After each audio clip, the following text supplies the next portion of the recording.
Saya Anggida Tiaturahmat akan menjelaskan mengenai eksperimen Reinhardt.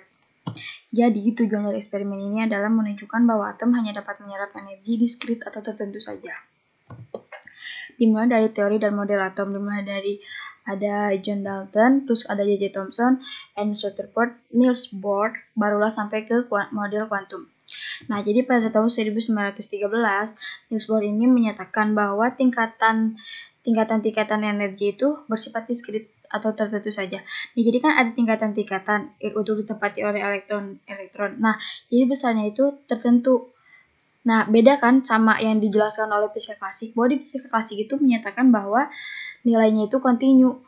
Nah, jadi tiap energi itu ada pada nilainya. Jadi nggak ada batasan bahwa suatu benda itu tidak memiliki energi. Nah, kan berarti terjadi perbedaan nih antara fisika kuantum sama fisika klasik. Nah, makanya pada tahun 1914 muncullah Gustav Hertz sama James Franck untuk membuktikan teori fisika kuantum ini dengan menggunakan klasik. Nah, di mana tentang energi diskrit ini dengan menggunakan eksperimen Reinhardt ini. Desainnya seperti ini, dapat hasil seperti ini. Nah, jadi desainnya kurang lebih kayak gini. Hasilnya terdapat peak-peak. Nah, di mana peak-peak ini itu adalah kelipatan dari bilangan kuantum itu. Jadi, dalam eksperimen Reinhardt ini, di sini tuh ada sebuah tabung. Nah, tabung itu diisi oleh merkuri atau raksa. Nah, kemudian di sini kan ada anoda. Di sini ada katoda, di sini ada anoda, terus ini ada grid. Nah, kemudian nanti itu si tabung ini tuh bakal dibombardir sama elektron. Nah, di mana elektron yang dipancarin ini dari sini tuh bakal dipercepat dari yang diatur dari anoda ke grid. Nah, misalnya kayak gini nih. Ini awalnya kan 1,1 nih. Terus misalnya saya tambahin, lebih diperbesar. Nah, kan ininya semakin cepat. Nah, seperti kita ketahui kan, di sini tuh ada atom raksa dan kita bombardir dengan elektron. Berarti lama-kelamaan kalau misalnya terus dipercepat akan terjadi tumbukan. Nah, tumbukan itu ada dua macam. Ada tumbukan elastis, ada tumbukan inelastis. Elastis itu jadi kalau bertumbukan bakal saling terpisah, tapi kalau inelastis bakal jadi menyatu. Nah, jadi pada keadaan tertentu akan jadi menyatu nih, kayak misalnya kalau misalnya ini saya terus tambahin ya, terus sebenarnya apa sih maksud 4,9? 4,9 itu nih, lihat ya, kalau misalnya saya tambah sampai 4,9.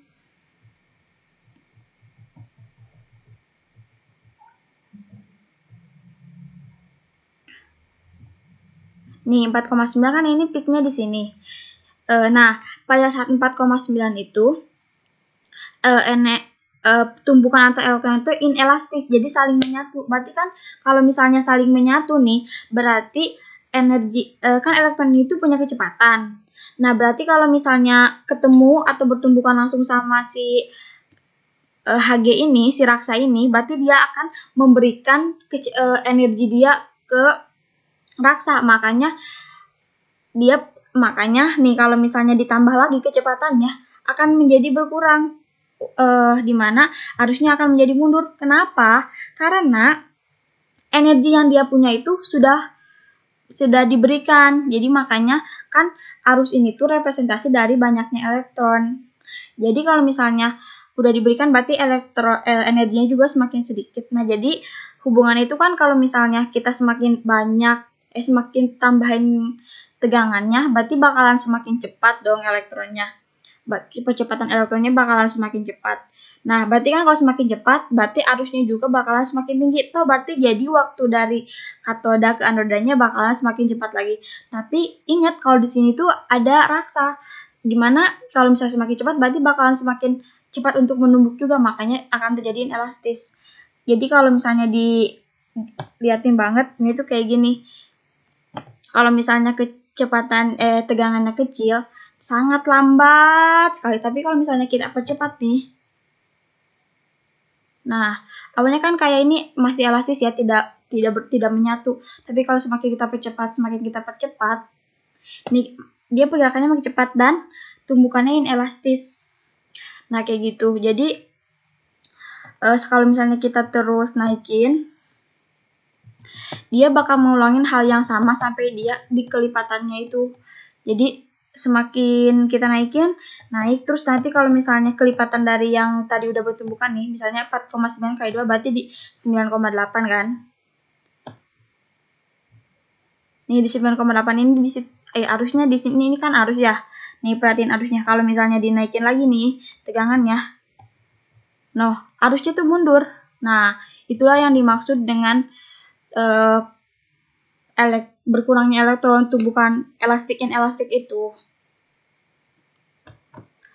Nah, berarti dari sini kita bisa langsung tahu dong variabel dari eksperimennya. Nah, di sini kan yang diubah-ubahnya adalah tegangan. Berarti variabel bebasnya adalah tegangan dan variabel terikatnya adalah arus.